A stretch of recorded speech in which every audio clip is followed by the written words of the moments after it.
The Golden Bull, Chapter 19, Part 2. As Jomar listened to the sounds of the hammer blows that thinned and stretched the gold, he thought again of his old life. How had he known how deep to plant the barley seeds, how much water to give the farm animals, how to protect the young fruit trees against the burning sun?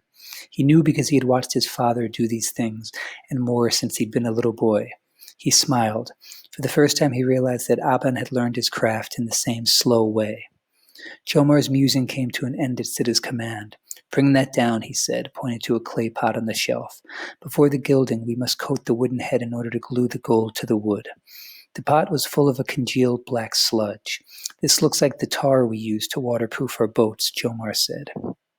"It's the same substance, is found in abundance in the streams around the city, and is one of the few things, besides mud, clay, and reeds, that we don't have to import." Siddha said ruefully, "But the pot in the furnace to melt the tar. Don't let it get too hot." The workshop filled with such a strong, acrid odor that Jomar's eyes smarted. How strange to join costly gold with messy tar. "Did you use this on Batati's jewelry?" Jomar asked. "It wasn't necessary.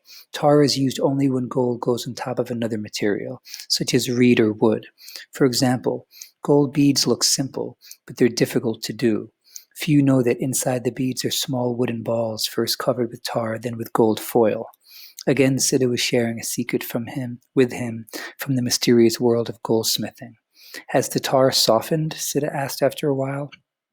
Jomar used the tongs to take the clay pot out of the furnace and studied the melted mass that looked like black honey. "I think it's ready." Siddha got up and stirred the tar with a reed brush, then nodded. "Good. It's hot but not smoking." Expertly wielding the brush, he began to cover the wooden head that lay face up on the work table. "Watch me closely. The tar must go on smoothly to bond well with the gold." Jomar stared as the head turned black. Now it looked even less like a bull and more like a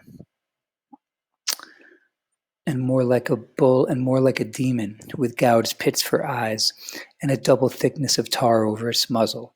How could this strange black blob be transformed into something splendid?